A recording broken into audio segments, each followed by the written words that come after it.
নমস্কার, welcome to Shampa's kitchen. Shampa রান্নাঘরে আপনাদের সকলকে স্বাগত জানাই। প্রথমেই সবাইকে জানাই হ্যাপি হোলি। তাই আজকে আমি নিয়ে এসেছি যে রেসিপিটা, সেটা হোলির জন্য একদম পারফেক্ট একটা শরবতের রেসিপি, ঠান্ডাই। আমার রেসিপিটা যদি আপনাদের ভালো লাগে, অবশ্যই রেসিপিটাকে লাইক করুন, শেয়ার করুন, আর নিত্য নতুন রেসিপির আপডেট পাওয়ার জন্য এক্ষুনি আমার চ্যানেলকে সাবস্ক্রাইব করে নিন। তাহলে চলুন সময় নষ্ট না করে তৈরি করে ফেলি ঠান্ডাই। হোলি স্পেশাল শরবত ঠান্ডাই তৈরি করার জন্য আমাদের যে উপকরণগুলি লাগবে সেগুলি হলো, আমি দুধ নিয়েছি 1 লিটার, 20-22টা আমন্ড আমি জলে আগে থেকে 2 ঘন্টা ধরে ভিজিয়ে রেখেছি, কাজু বাদাম নিয়েছি 20-22টা, এটাকেও কিন্তু 2 ঘন্টা ধরে আমি জলে ভিজিয়ে রেখেছি, পিস্তা বাদাম নিয়েছি আমি 2 টেবিল স্পুন, এটাকেও আমি জলে ভিজিয়ে রেখেছি, 2 টেবিল স্পুন চারমগজ, 2 টেবিল স্পুন পোস্তদানা, 3 টেবিল স্পুন মৌরি, 4-5টা এলাচ, 1 টুকরো দালচিনি, 10-12টা গোলমরিচ, কেশর, চিনি নিয়েছি 1 কাপ, আর লাগবে অল্প পরিমাণে গোলাপ জল। ঠান্ডাই তৈরি করার জন্য সবার প্রথমে আমি একটা বোল নিয়েছি, তার মধ্যে আমি চারমগজটা নিয়ে নিলাম, মৌরি নিয়ে নিলাম, পোস্তদানাটা নিয়ে নিলাম, ভিজিয়ে রাখা কাজুগুলো দিয়ে দিলাম, দালচিনি, এলাচ আর গোলমরিচটা দিয়ে দিলাম, ভিজিয়ে রাখা আমন্ডগুলোও দিয়ে দিলাম, ভিজিয়ে রাখা পেস্তাটাও দিয়ে দিলাম। এবার এর মধ্যে আমি উষ্ণ গরম জল অ্যাড করছি।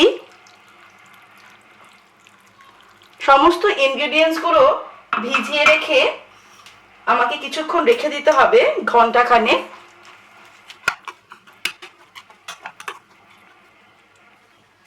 তারপর আমরা ঠান্ডাই তৈরি করা শুরু করব। 1-1.5 ঘন্টা আমি এটাকে ভিজিয়ে রাখার পর সমস্ত জলটাই কিন্তু সোক করে নিয়েছে সমস্ত মশলাগুলি। এবার এটাকে আমি মিক্সির জারে নিয়ে নেব আর খুব স্মুথ একটা পেস্ট তৈরি করব। আমি জলটা শুদ্ধই নিয়ে নিলাম।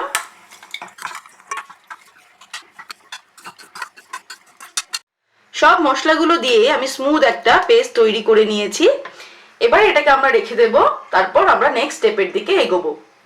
এবারে আমি দুধ গরম করেছি, দুধটা যখন ফুটতে শুরু করেছে এর মধ্যে আমি অ্যাড করব চিনি। চিনিটা আমি দিয়ে দিলাম। আপনারা কিন্তু চিনিটা স্বাদ অনুসারে দেবেন। আমি 1 কাপ চিনি নিয়েছি, সেক্ষেত্রে আপনারা চিনির পরিমাণটা বাড়াতে বা কমাতে পারেন। আর দিয়ে দেব 2 পিঞ্চ মতো আমি কেশর। ভালো করে মিক্সড করে দিচ্ছি। আর মাঝারি আঁচে দুধটাকে আমি ফোটাতে থাকবো। দুধটাকে আমি মাঝারি আঁচে 5 মিনিট ফুটিয়ে নিলাম। এবারে আমি আঁচটাকে একদম কমিয়ে এই মশলার মিশ্রণটা, যে পেস্টটা আমরা তৈরি করেছি, সেটা অ্যাড করব। সেক্ষেত্রে বলে দিই, আমরা যেরকম ঘনত্ব চাইবো এই ঠান্ডাই, সেরকম ঘনত্ব অনুযায়ী কিন্তু আমাদের অ্যাড করতে হবে। এটা সম্পূর্ণ নিজেদের ওপর, আমরা বেশি ঘনও খেতে পারি, আবার অল্প ঘনও খেতে পারি। আমি 4 টেবিল স্পুন মতো অ্যাড করলাম। আপনারা কিন্তু নিজেদের ইচ্ছা অনুযায়ী মিশ্রণটা অ্যাড করবেন। এটা কিন্তু আঁচটা একদম কমিয়ে নিতে হবে। ভালো করে মিশিয়ে দিচ্ছি। আর যে মিশ্রণটা বেঁচে যাবে সেই মিশ্রণটা কিন্তু 3-4 দিন আমরা ফ্রিজে রেখে স্টোর করে আবার আমরা তৈরি করতে পারবো। এটাকে এবার আমি ভালো করে মিশিয়ে দেওয়ার পর আরো 5 মিনিট একদম কম আঁচে এটাকে আমি ফুটিয়ে নেব। আর এর মধ্যে আমি অ্যাড করব অল্প পরিমাণে গোলাপ জল। গোলাপ জলটা সম্পূর্ণ গন্ধের জন্য, আমরা যদি চাই এটাকে অ্যাভয়েডও করতে পারি। সেক্ষেত্রে আমি 1/2 টিস্পুন মতো গোলাপ জল এর মধ্যে দিয়ে দিলাম, জাস্ট স্মেল পারপাসে। গোলাপ জল অ্যাড করার পর এটাকে আমি মাঝারি থেকে কম আঁচে রেখে 5 মিনিট ফুটিয়ে নেব।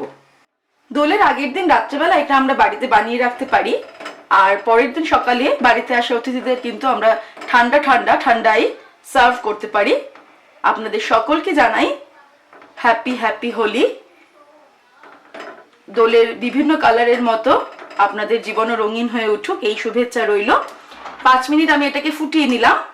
এবার আমি ওভেনটাকে অফ করে দিয়ে এটাকে ঠান্ডা হতে দেব, তারপর আমরা নেক্সট স্টেপের দিকে এগোবো।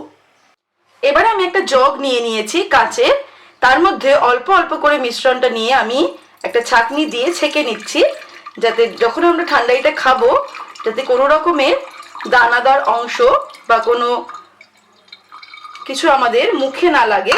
এভাবে কিন্তু আমরা ছেঁকে নিচ্ছি।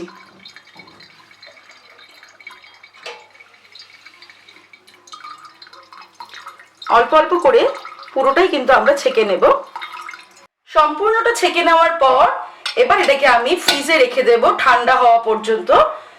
2-3 ঘন্টা সময় লাগবে ফ্রিজে রেখে ঠান্ডা করার জন্য। তারপর আমরা এটাকে ঠান্ডা ঠান্ডা সার্ভ করব। এবারে আমি দুটো মাটির গ্লাস নিয়েছি, আপনারা কিন্তু কাচের গ্লাস অথবা স্টিলের গ্লাস যে কোনোই নিতে পারেন। তার মধ্যে ঠান্ডা ঠান্ডা ঠান্ডাই আমি ঢেলে দিচ্ছি। গ্লাসে ঠান্ডায় ঢেলে দেওয়ার পর আমরা একটু গার্নিশ করে দেব। আমি কিছু আমন্ড আর কিছু পেস্তা কুচিয়ে রেখেছিলাম, এবারে ওপর দিয়ে কিছু আমন্ড আর একটু পেস্তা আর একটু কেশর আমি সাজিয়ে দিলাম। এবারে ঠান্ডা ঠান্ডা এটাকে সার্ভ করব। যদি খুব ঠান্ডা চাই এর মধ্যে আমরা আইস কিউবও অ্যাড করতে পারি, সেটা ওয়েদারের উপর ডিপেন্ড করবে। আমাদের ঠান্ডাই তৈরি, আমরাও দোলের জন্য বা হোলির জন্য একদম রেডি। আপনারা দেখলেন আমি কিভাবে তৈরি করলাম ঠান্ডাই। আমার রেসিপিটা ভালো লাগলে অবশ্যই রেসিপিটাকে লাইক করুন, শেয়ার করুন, আর নিত্য নতুন রেসিপির আপডেট পাওয়ার জন্য এক্ষুনি আমার চ্যানেলকে সাবস্ক্রাইব করে নিন। সুস্থ থাকবেন, ভালো থাকবেন। আমি আবার হাজির হব নতুন নতুন রেসিপির সঙ্গে। নমস্কার।